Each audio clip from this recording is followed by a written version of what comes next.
मेरे परिवारजनों, हम सच्ची नियत से किसान के सशक्तिकरण में जुटे हैं, लेकिन कुछ लोगों ने महाराष्ट्र में किसानों के नाम सिर्फ और सिर्फ राजनीति की है। महाराष्ट्र के एक वरिष्ठ नेता केंद्र सरकार में कई वर्षों तक कृषि मंत्री रहे हैं। वैसे व्यक्तिगत रूप से तो मैं उनका सम्मान भी करता हूं, लेकिन उन्होंने किसान के लिए क्या किया? 7 साल के अपने कार्यकाल में उन्होंने देश भर के किसानों से सिर्फ, यह आंकड़ा याद रखना, 7 साल में देश भर के किसानों से सिर्फ 3.5 लाख करोड़ रुपए का एमएसपी पर अनाज खरीदा, जबकि हमारी सरकार 7 वर्षों में एमएसपी के रूप में इतने ही समय में 13.5 लाख करोड़ रुपए किसानों को दे चुकी है।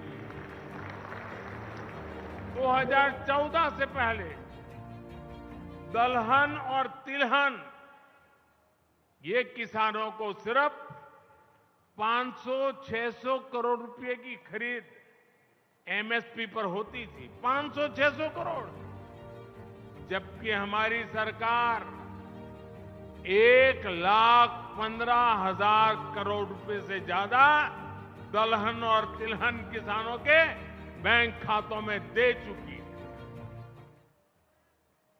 जब वे कृषि मंत्री थे तब किसानों को अपने पैसे के लिए भी बिचौलियों के भरोसे रहना पड़ता था। महीनों महीनों तक किसानों को पेमेंट नहीं होती थी।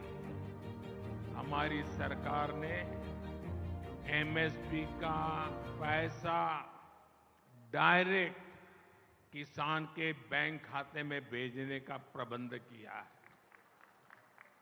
साथियों, हाल में रबी फसलों के लिए एमएसपी की घोषणा की गई है।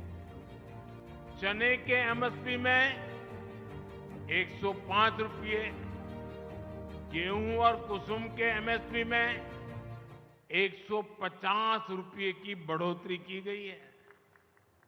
इससे महाराष्ट्र के हमारे शेतकारी साथियों को बहुत लाभ होगा।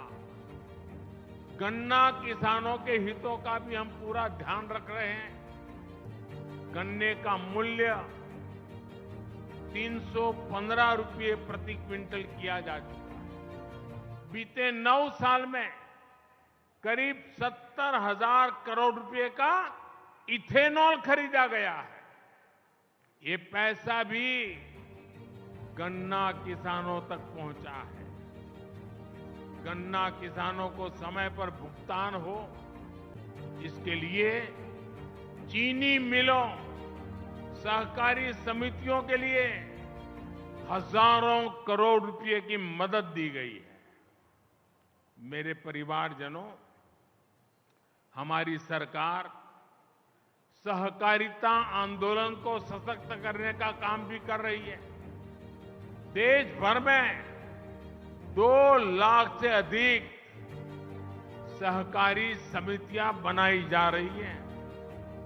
देश के किसानों को भंडारण की, कोल्ड स्टोरेज की अधिक सुविधाएं मिले, इसके लिए भी सहकारी समितियों को, पैक्स को मदद दी जा रही है।